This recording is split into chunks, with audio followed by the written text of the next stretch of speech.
Welcome to the American Association of Political Consultants, the Future of Political Consulting series. Today's episode explores one of the most important shifts in American politics, the rise of independent voters. Mike Shields, board member of AAPC and founder of Convergence Media, will be joined by Loyd of Bulfinch Group and the Independent Center to dig into what this massive independent electorate looks like, how they behave, and most importantly, what it means for campaign strategy. Let's start the podcast. Okay, Brett. Well, thanks for joining us today to a topic that a lot of political professionals talk about all the time. They're always looking for expertise in helping to understand a little better about independence. The trend lines with the two major parties sort of losing market share is only increasing the market share of the number of independents. How should political professionals sort of interpret that shift, that trend line as we're heading into 2026? Yeah, I think a lot of professionals that I talk to in DC here or who are working in politics say, how do we stop the bleeding if we're a Republican or Democratic Party? And I actually think that that's incorrect. It's not that people are no longer affiliating with Republican or Democratic parties that currently were in them. It's that they're not joining political parties. So it's not like something that you can regain, I don't think, as a partisan or as a party. It's that, if you look at Gen Z or millennials, over half of them never started with a party, right? So I think in the past, people would say, oh, like Republicans lost a handful or Democrats lost a handful to the independents, but they'll be back. The surge of independence over the past 10, 15, 20 years has been that people never were part of a party.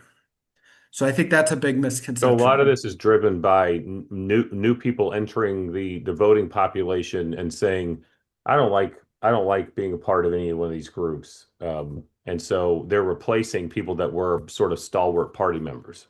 Correct. Yeah. And I kind of look at it, the way I get my arms around it is I kind of think if back in the day, my dad drove a Chevy, so I got to drive a Chevy, right? Or I need to join a party, and that was kind of driven by lack. I would say I don't want to say lack of options, but you're either Republican or Democratic affiliated, maybe more than 25 years ago, and you would be born into that, or you would decide that after college, or you kind of plant your flag.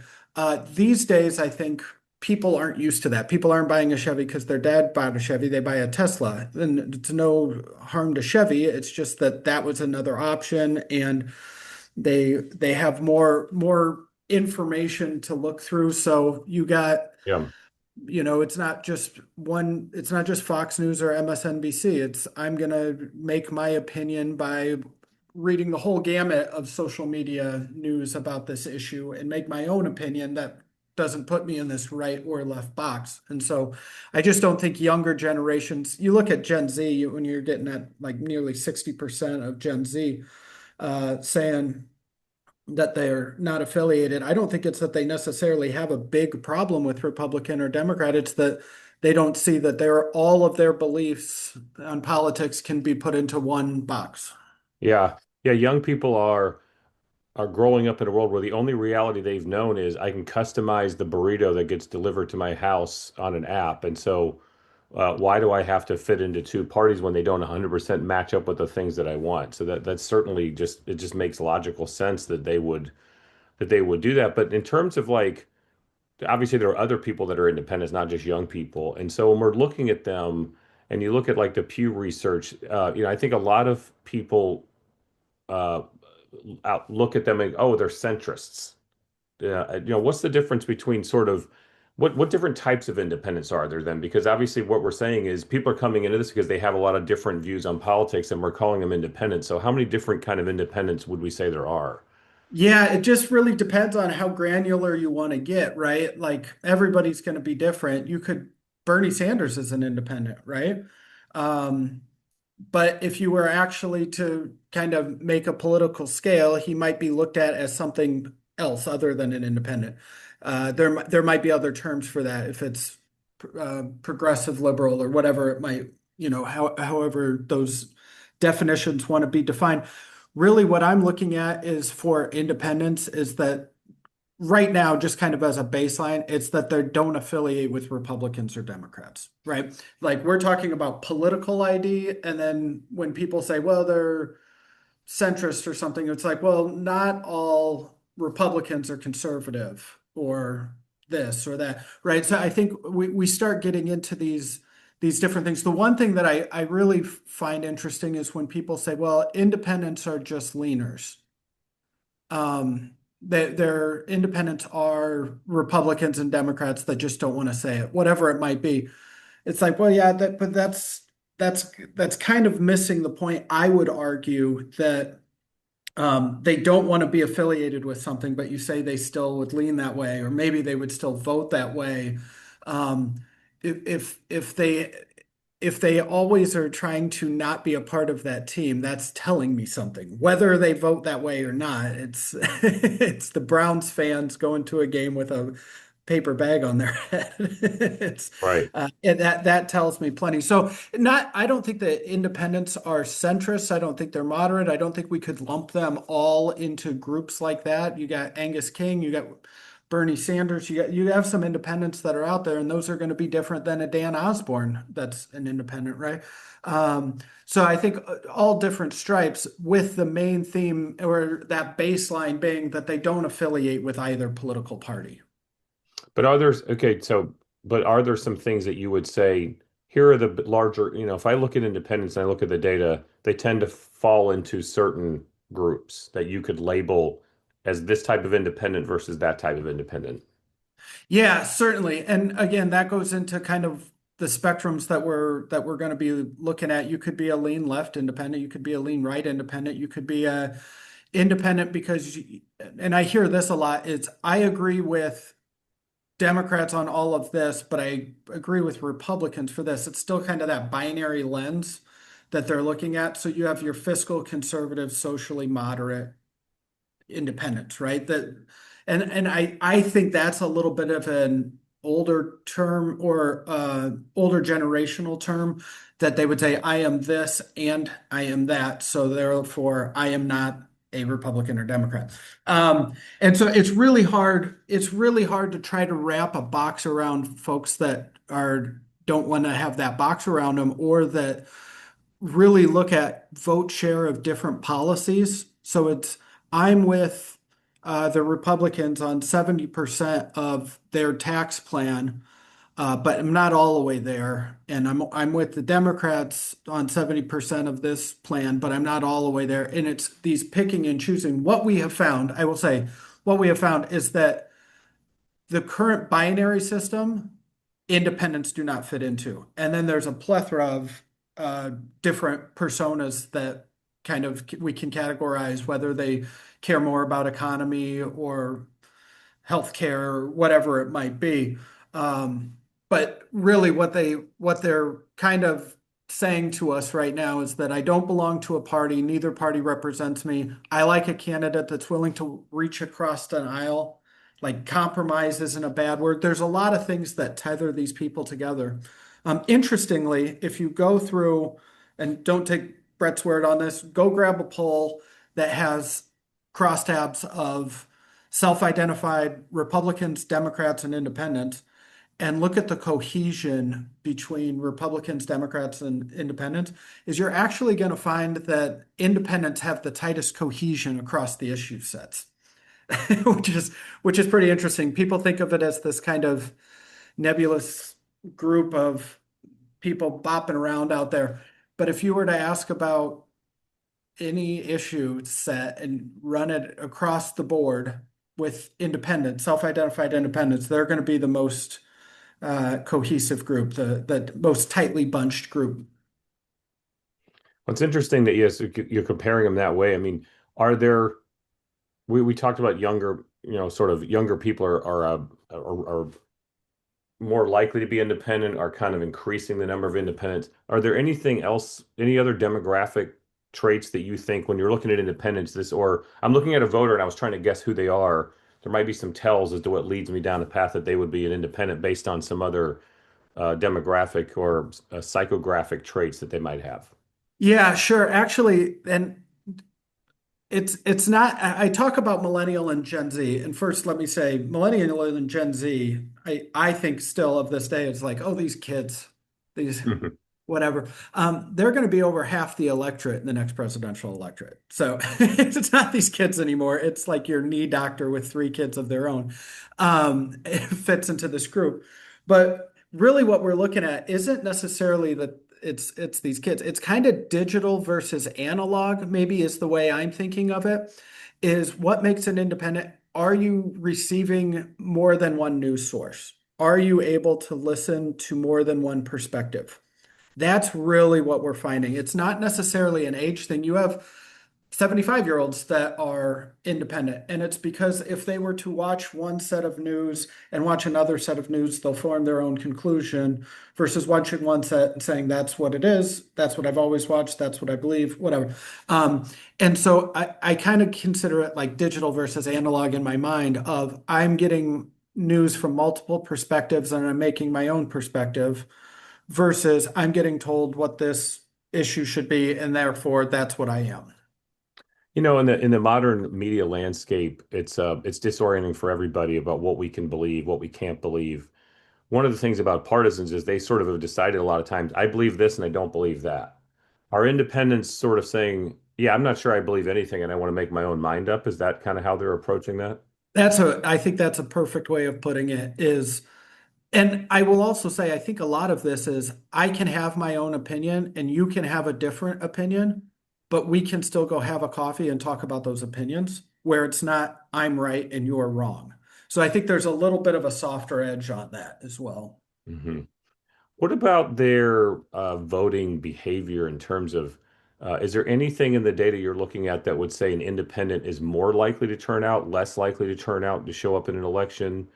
How do political professionals kind of approach them from when you're allocating resources and you're trying to win independents over, how do you rate them in terms of their voting behaviors?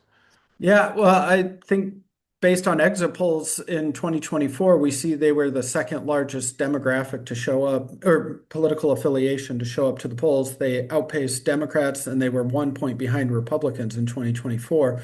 So they're going out and voting and at the exit poll self-identifying as independent. So I mean, it's a group where people say, well, but they might not vote, or well, but they might vote Republican or Democrat. I would say what's really difficult to understand is how they are going to treat the new era of non-affiliated candidates is and we don't have that information, right? So people say they're independent, but they always vote Republican or Democrat. Well, that's usually what's always on the menu is a viable Republican or Democrat.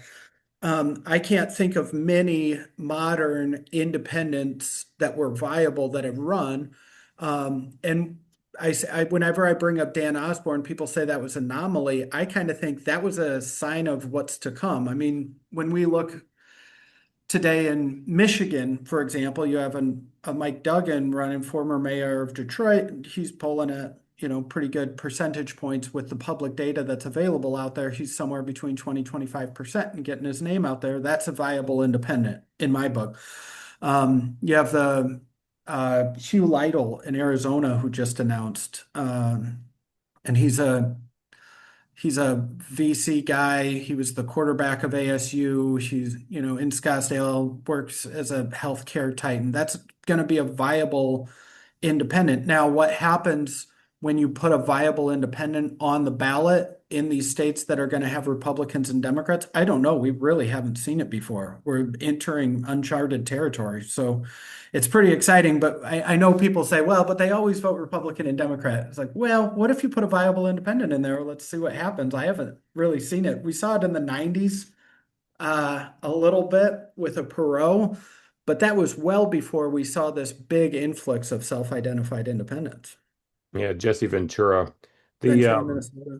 Yeah, I mean it's that's always it's been the history of American politics. We've settled on we don't have a like a parliamentary system like in Europe where you have many parties. We have two. Third parties have sprung up, and there's always been this conversation that finally there's going to be another way. And then even recently, it kind of fell apart. There was talk of it even in the last presidential election, and some money set aside for an independent candidacy. But it seems like maybe it doesn't jibe with how these independents are saying they're up for grabs on an issue set more than they are on a party set, correct?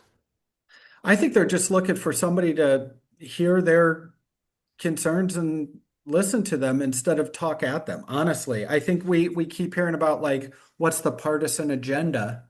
Uh, what are Republicans doing? What are Democrats doing? That's a specific group. That's not at a dinner table. And I think that these people are saying, hey, I'm used to being able, to your point, I'm used to being able to say, I want this on my burrito. I want that in my representative in this democracy. I want to be able to tell them what I want. I want to customize it to myself. A customized politician. Yeah, yeah. Well, are there any is there an issue set or anything that sort of particularly leans itself towards independence, or in terms of the things they care about that you're seeing in the data? We're seeing choice, and that I'm not trying to skirt this question, but we're seeing a lot of choice. When we offer a choice, that's what, and issue set, you're going to see the same issue sets that you see pretty much across the board. People think inflation's the most important issue. Independents think inflation's the most important issue, right? People think that, it's dangerous to have debt and deficit that's so high.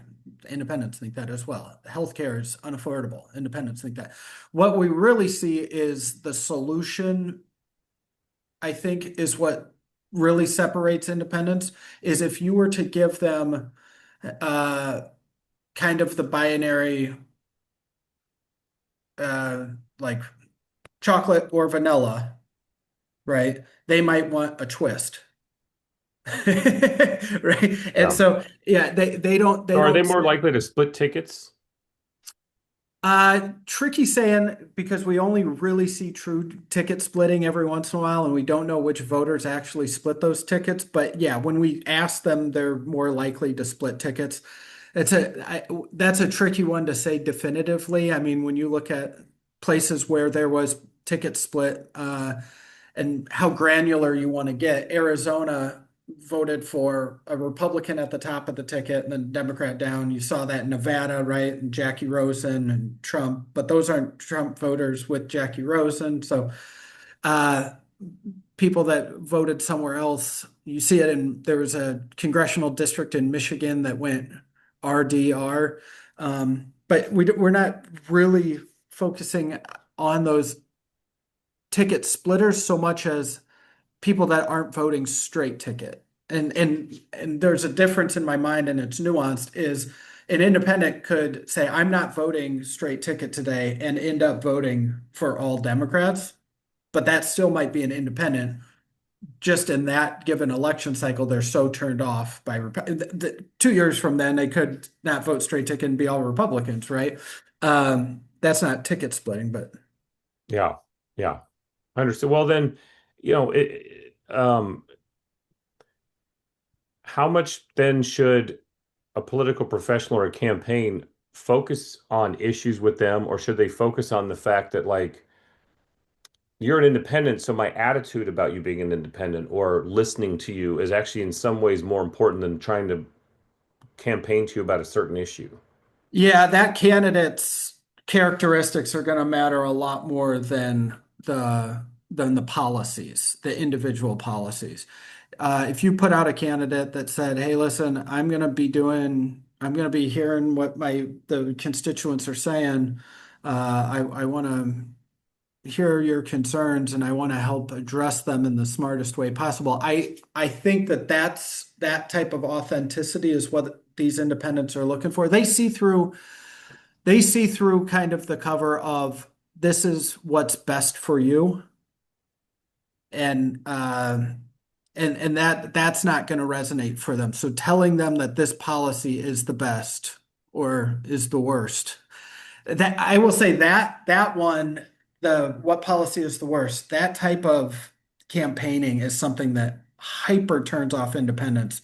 Um, I always run into issues with the people that are making ads when I say this, and I apologize. But the one thing that I can assure turns off a independent is if you start an ad with like the doomsday, like, could you imagine that next week this person is your next congresswoman? Like, there's nothing that will turn a independent off faster than that negative because they're a optimistic cohort. They really are. They're on average more optimistic than partisans. They feel like we have solutions, we just have to be able to find them. Hmm. And so hearing that hyper partisan rhetoric is what's going to turn them off. Having the kind of I'm an authentic candidate. Look at Glenn Youngkin, great example, or Jackie Rosen in Nevada. I mentioned her. If you look at their ads, they never mention what party they're from. They never really mention what policies they're going to do. They kind of just get out there and say, hey, I want to hear from you and I want to represent the people of this state. And when I'm your governor or I'm your senator, I want you to be able to come to my office and knock on the door and be able to tell me what's going on.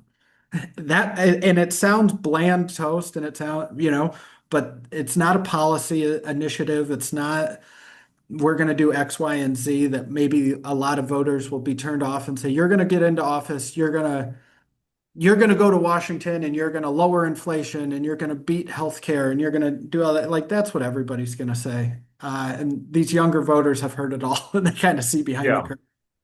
And I think some people would be concerned when they appeal to an independent, they might be saying something that alienates their partisan base. But I think what you're saying there is that that's pretty universal, right? Like, Yeah. I just want to work with you. I want to listen to you is something that's going to turn them on and doesn't necessarily turn off your base voters. That's right. And I will say there's going to be places just like with partisans that this isn't going to work, right? Whatever Democratic message you have, it's not going to work in Wyoming. And whatever Republican message you have, it's not going to work in Vermont, right? Like this independent message is not going to work everywhere. There's going to be places that don't have independent. Then there's going to be places, there's going to be your Maines or Maricopa counties or something like Yeah. that, where that I message think it, resonates across the it board. gets back to the turnout issue, because I think that what a lot of campaign professionals would steer away from a hard appeal to independence, unless they had to, if they're in a state where like it's leaning one party or the other, I've got to get independence or I'm not going to be able to win, that sort of thing. But just the idea that partisans turn out more. There's an idea, a concept, a belief, and it's backed by data, at least in the last probably 10, 15 years, that the hardened partisans are the ones that are more motivated to show up. How do you offset that if you want to target independence? How do you sort of solve for that motivating factor? Yeah, I think you're exactly right. And I think, midterm elections are always going to be your kind of base elections. That being said, if you have an independent that's in that mix, what's a base election anymore? I kind of just mentioned Maine, and you're going to have a gubernatorial race there with an independent in it. And you got a Republican, a Democrat, and an independent in a base election year that's going to be, but then you got like the golden and ranked choice voting on the federal side. And so what's your play there? Do you go hard partisan and try to drive up? It's a R lean state. Do you drive that up, even though on your federal side, then it's RCV? And you could end up not capturing Maine two, but then the gubernatorial race has got an independent in it, and that's going to be driving independent. So I think it's going to be different everywhere you look. Michigan's going to be different. Arizona's going to be different. Alaska's going to be different. California with their primaries is going to be different. I don't think that there's a one size fits all anymore. Um, Getting out independence is probably never a bad thing. If it turns away your partisans, yeah, it's a bad thing. But adding to the numbers generally isn't probably looked at as a bad thing. so, so the segue from that then is, as if when you're looking at, uh, the data you've looked at, any advice for our modeler friends when they're putting audience segmentations together, sort of like anything you would tell them they need to approach when they're doing this? Yeah, yeah, lots. And I will say I original back in the early or 2000s was working on like Voter Vault One. And so- I'm so sorry. Fox Proing it up. But what I really see as a problem is the what we're putting as one data point as independent, but then we're extrapolating like a 404R or a 404D, right? Or these segments of saying this is a soft, unpersuadable Republican. This is a blah, blah, blah Republican. This is a strong Republican. This is a conservative Republican. This is an independent. This is a that one data point is 45% of the electorate. Hmm. And I always kind of think about that when I'm looking at how we're forecasting as well. It's like, well, it's either an R lean, a D lean, or it's a toss up, or called an even, or whatever it might be. That even doesn't make sense to me. That toss up doesn't make sense to me because it could be a hyper partisan district. It could be 50% Republican, 50% Democrat, that every other year they swing because you don't know which base is going to get out more. Or it could be Maricopa County where nobody's a partisan. And so that's why it ebbs and flows. I would say to anybody that's doing any modeling is, there's a whole swath of individuals that aren't actually leaning Republican or Democrat. In their mind, they do not lean Republican or Democrat. They might vote that way because of partisans put in front of them or the candidates that make it to the general election, but they, in their mind, do not consider themselves a lean right or lean left. And all of the models that I've seen usually have that lean in it, which I think is a little misleading. Well, yeah, I mean, I think, it's I think one of the huge values of modeling is almost on the other side of it, which is you have a self-identified independent, but then when you look at their issue set, they match up exactly with our candidate or a partisan on one side or the other. So you can start to categorize them based on either responses on a survey that are like, wait a minute, you're saying you're independent, but or just demographically, you're saying you're independent, but like literally everything about you, where you live, how much you make, all Yep. these other things match up.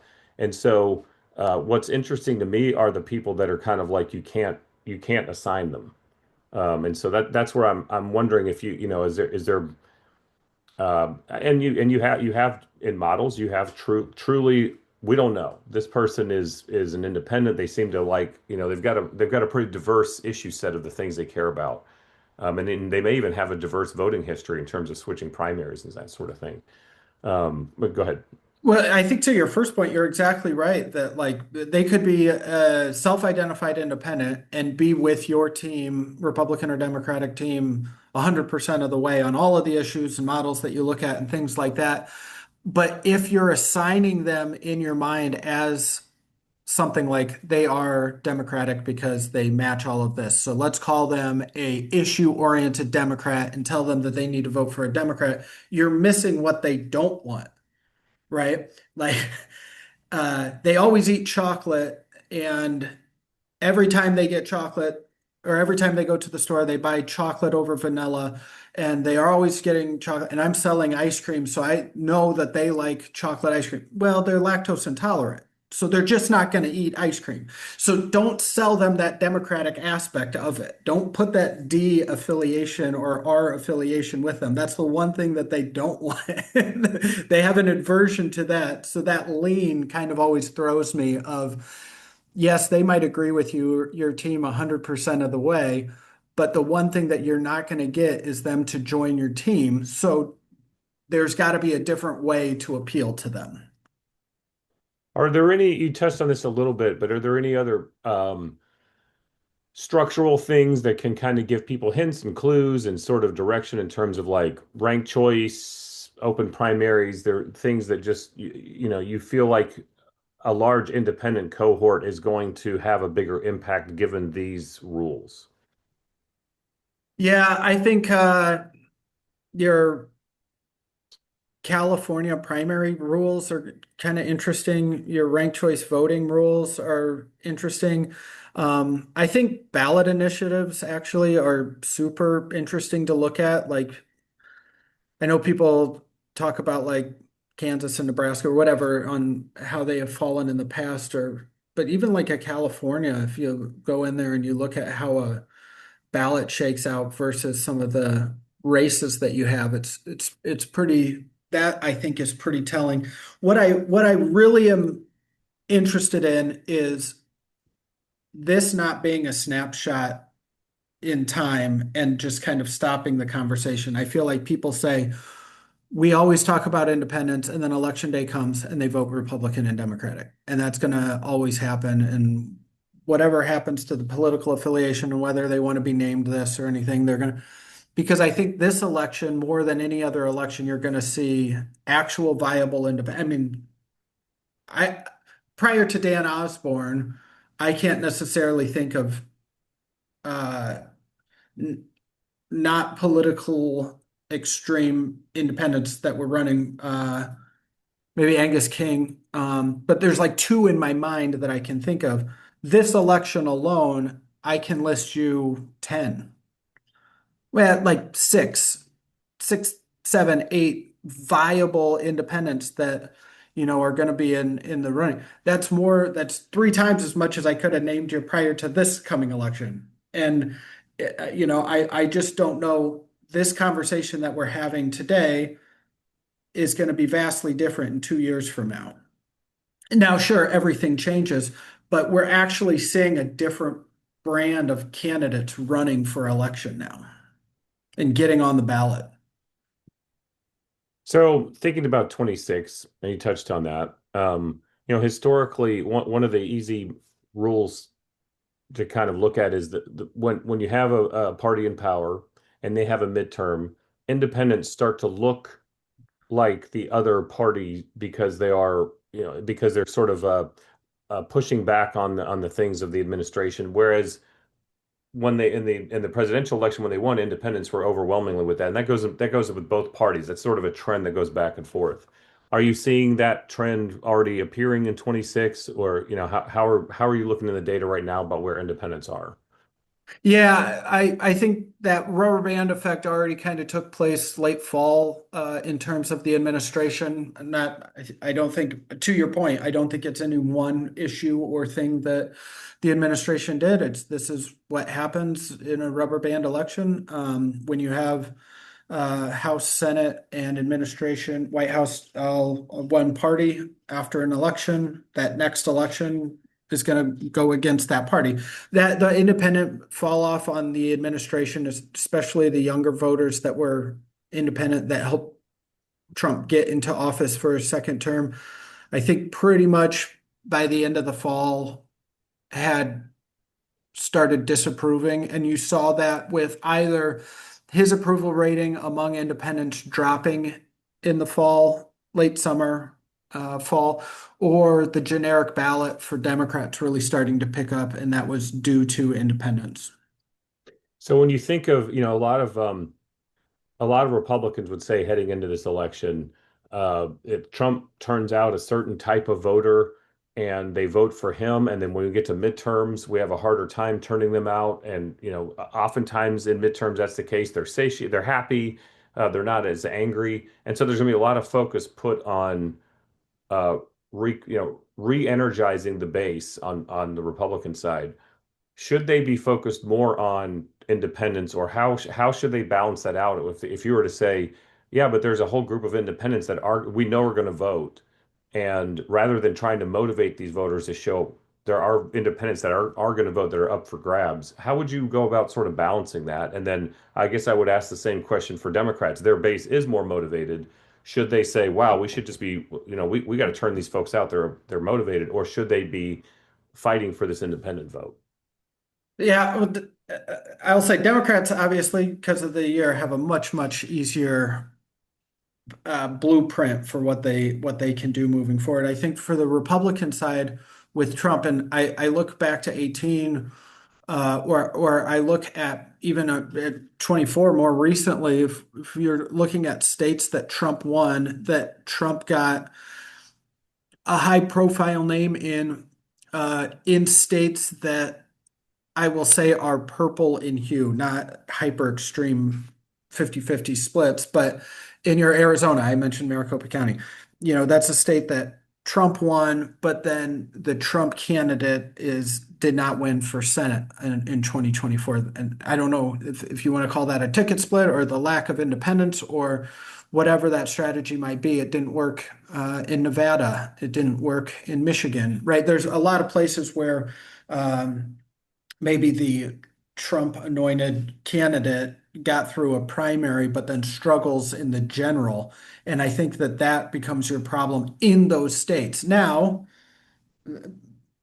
it works in Montana. It worked in Montana, and that's a heavy R state. So this isn't a one size fits all um, kind of game plan. But I would think that Republicans' best chance to mitigate losses in November would be to get the moderate type of Republican candidates that are out there that maybe aren't super, extreme's the wrong word, but it's the picture with Trump and given the thumbs up. If you're running as that candidate right now in your district or your state, that might not be what's helping get or turn on independents and the opposition. And I almost think that running that as a lower profile, like I'm listening to you and I'm not listening to what's happening and being directed by Washington is more of the play. I think Democrats have that is in as a much easier path to victory. And it's not just because of a Trump or an administration. It's because I don't know personally who that one leader is that they need to follow on the Democratic side. It's like I'll get your picture with somebody that is the national lead. I don't know who that one person is. So there's not a fear of them all becoming that one thing right now in this election. So you're saying less that about the what I was really asking about is how likely independents are to turn out. But what you're Okay. saying versus trying to turn your base out or relying on your base already turning out. What you're saying is it turns independence off when you look like you're a partisan that's part of a party regardless. Right. Okay. Yeah. Well, and turnout, I guess to answer your question, I think independents will turn out at probably, I don't know this, it depending on the state, but where you have independents, they're going to have races that they're interested in.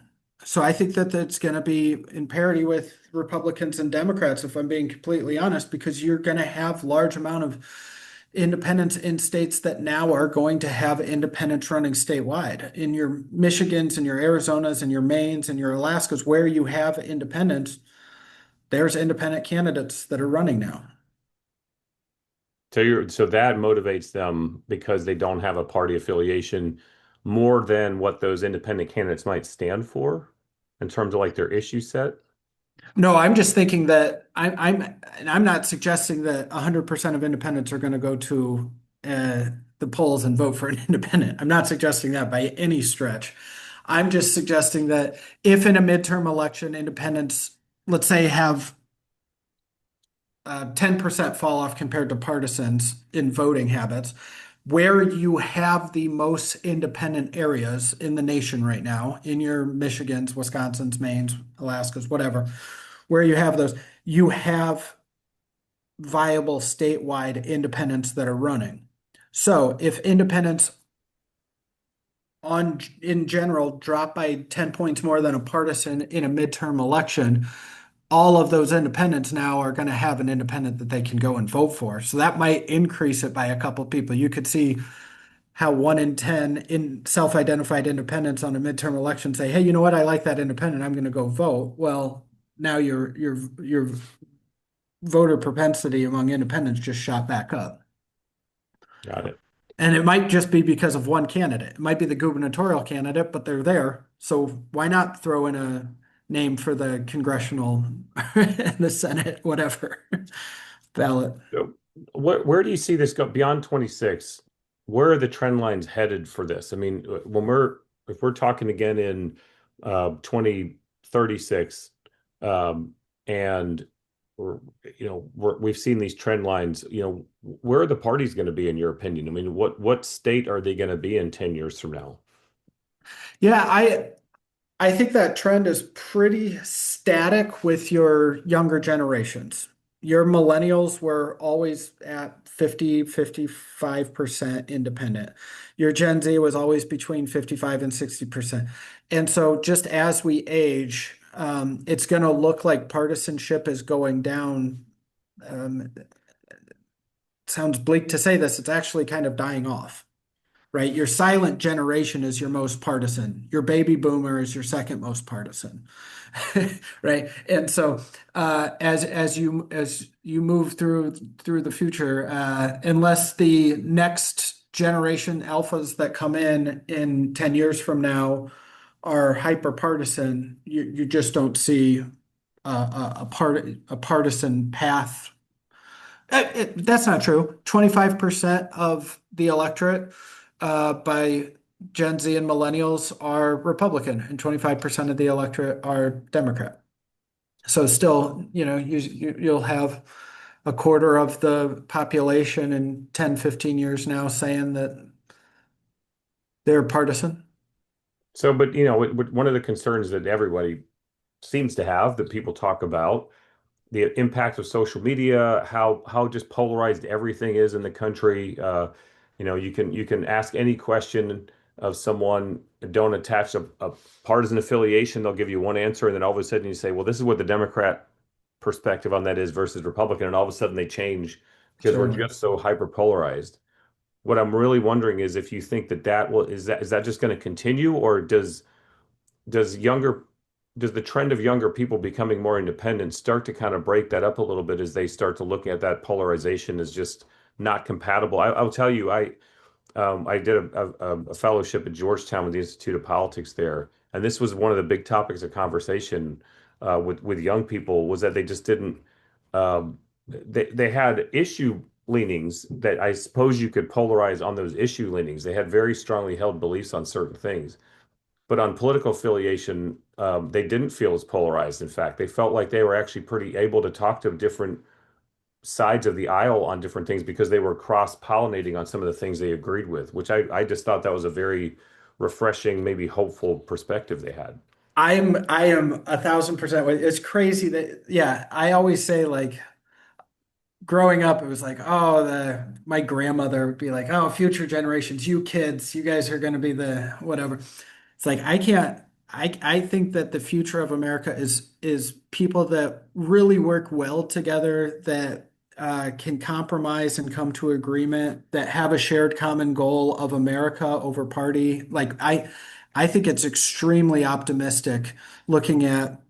And you can see the optimism. Ask them direction of the country or and your age and your partisan affiliation, and you can see where optimism, kind of reigns. And I think that it's great that there's going to be, I think, a generation coming that gets into office and says, I can go and work across the aisle, or I'm happy to listen to your side of that and take points of that because I think that would make my point stronger and work with you on it. That collaboration we're seeing with these younger groups, and I think it's fantastic. I'm very hopeful for the future. Yeah. Well, I'll add a little maybe commentary with this question. As a former uh, top staffer at a party committee, I believe in parties. And what's interesting about the United States is that our population thinks we're too controlled by parties, which is some of the trends that we're talking about, is people reject that. We actually have one of the weakest party systems anywhere in the Western world in terms of democracies. You go to Europe, and the parties they have more choice in parties, but they're much harder. If you're in the Bundestag in Germany and you vote against your party, you'll get thrown out of the party vote against them on the floor. I mean, it's just not done. Um, and so, there is an organizing principle to democracy that comes from parties. And when we're rating emerging democracies, one of the things we want to see is how strong are their parties versus do they have 30 parties, each one lined up behind a different candidate? And so, you know, where do you see that trend going? Do you see new parties emerging? Could we get to a place where we just have the parties are becoming so weak that we could emerge into this zone where we have like every election, there's 20 new parties with just a person lined up, for that party they created and the issues set behind that person.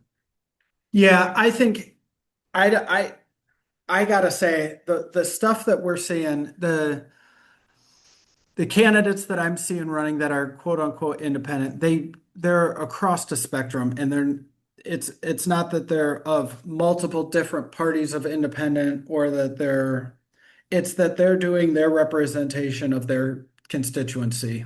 And that's their independent, and their authenticity, I believe, in speaking to the electorate is to say, I want to work with both sides.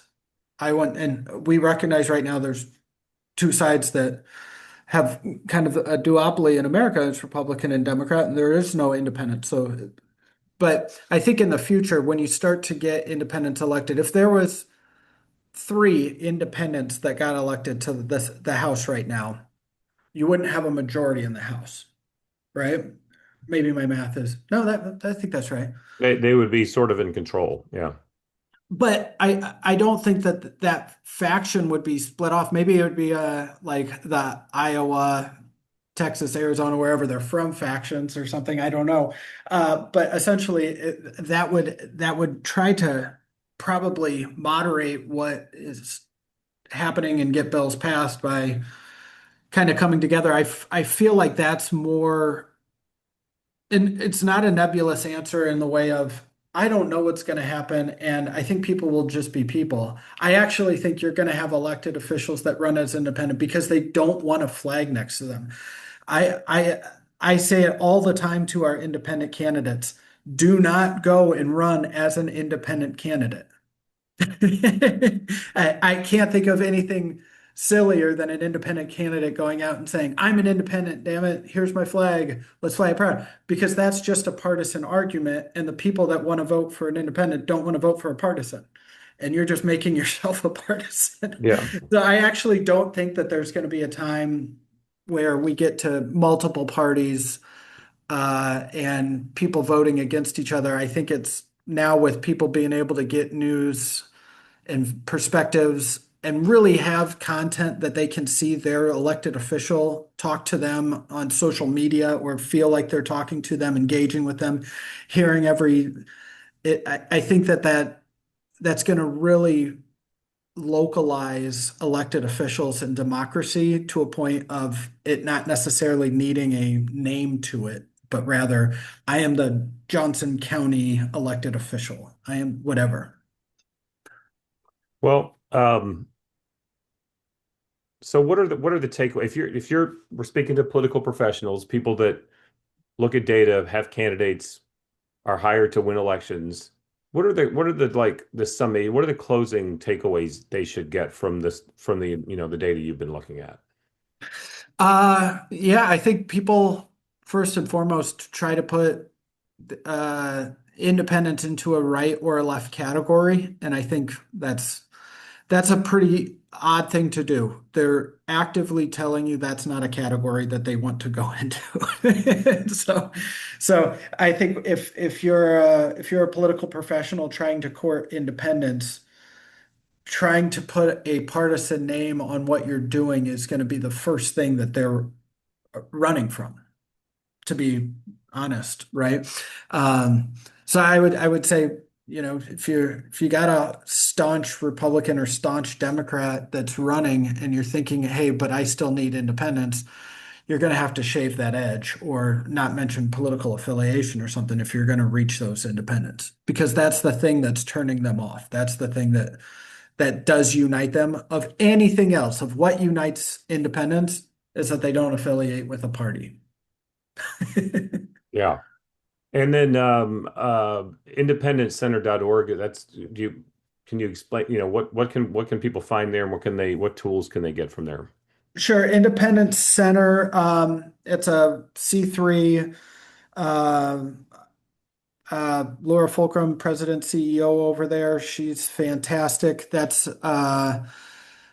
resources for individuals that want to know if they can register as an independent, how to get on when we mentioned ranked choice voting or a jungle primary, what does that mean? What initiatives are happening in their community? What's the polling say? What's the data say? As a C3, it's not endorsing or supporting any candidates. It's really just kind of educating voters on policies. They've got a lot of thought leaders that'll come in that'll talk about a given issue and ways that these issues would be able to kind of land with this choice that I was speaking about that independents kind of like to see, of taking aspects of a Republican idea, aspects of a Democratic idea, aspects of a choice idea, and putting them together and presenting them as a policy initiative that would make everybody happy. Got it. Well, Brett, listen, thank you very much for this conversation. I think a lot of our members will find it very interesting. Everyone who works in politics as a political professional is needs to learn more about independence. It's a part of what we do every day. So thank you for sharing your insights and the work that you've done on this. I think people will find it very helpful. Thank you for having me. That wraps up our conversation on the evolving independent electorate and what consultants need to know heading into the 2026 cycle. Thanks for listening to The Future of Political Consulting, presented by the American Association of Political Consultants. For more conversations like this and resources for political consultants, visit theaapc.org.